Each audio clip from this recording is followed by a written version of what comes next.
Hi kids, Namaste. I hope all is well, isn't it? It is, right?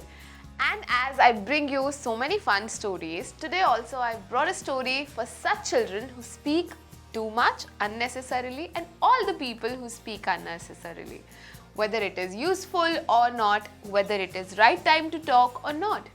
So children, what do those who speak more have to suffer? Let me explain this to you through this story.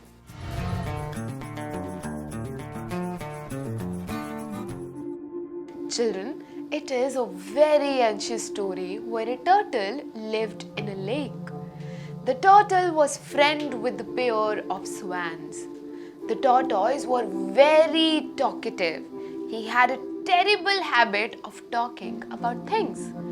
Whenever either of two swans told something to the tortoise would have said something in the middle and started biting their words. The tortoise had a habit that he would jump in the middle without listening to others. The good thing about the tortoise was that it was very kind and was also a good friend of swans. So both the swans could tolerate his habit of talking too much and never got very angry. But once there was a terrible drought, due to which the water of the lake also started drying up. The tortoise had understood that now he would not be able to stay in this lake for long and he would have to find some other place. The tortoise told both the swans about the search for a new place to live.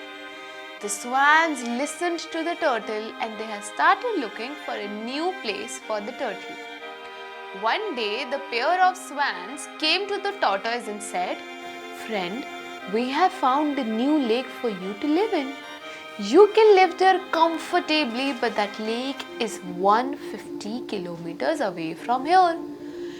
Hearing the distance, 150 kilometers, the tortoise said that if I walk 150 kilometers, I will die while walking and will never reach that lake. After listening to the turtle, the pair of swans started thinking of a way to take the turtle to the lake. After thinking for a while, both the swans bought a wooden stick and said to the turtle that you should hold the middle part of the stick with your jaw while both of us will fly by trapping both the corners of the stick in our beak. With this, you will reach the lake easily while flying in the air with us. But remember, no matter what happens, don't open your mouth, and if you open your mouth, your grip will be loosened from the stick and you will fall straight down and you will die.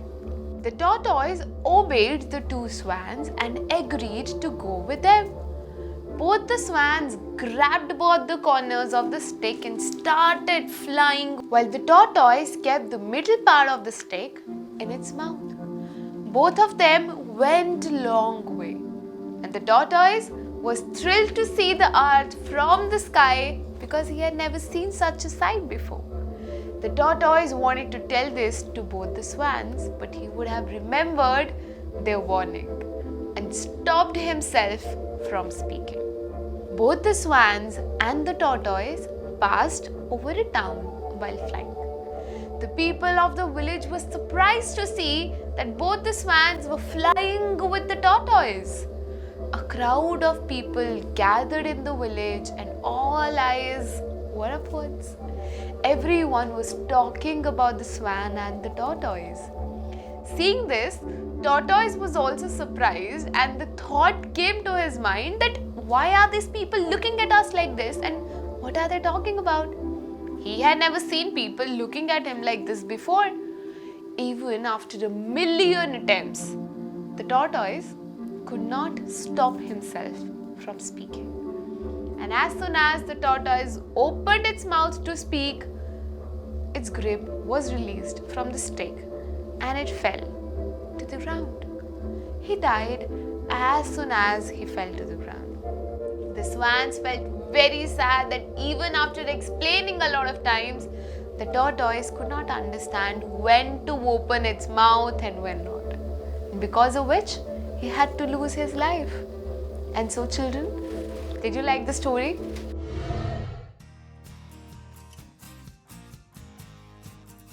The story teaches us that we should say nothing without reason and without a meaning. And by doing so, if we do so, it will be our loss, as we just saw and heard. Now, always keep this lesson in mind, and I will come back with another delightful story. Until then, take care, keep having fun. Bye-bye.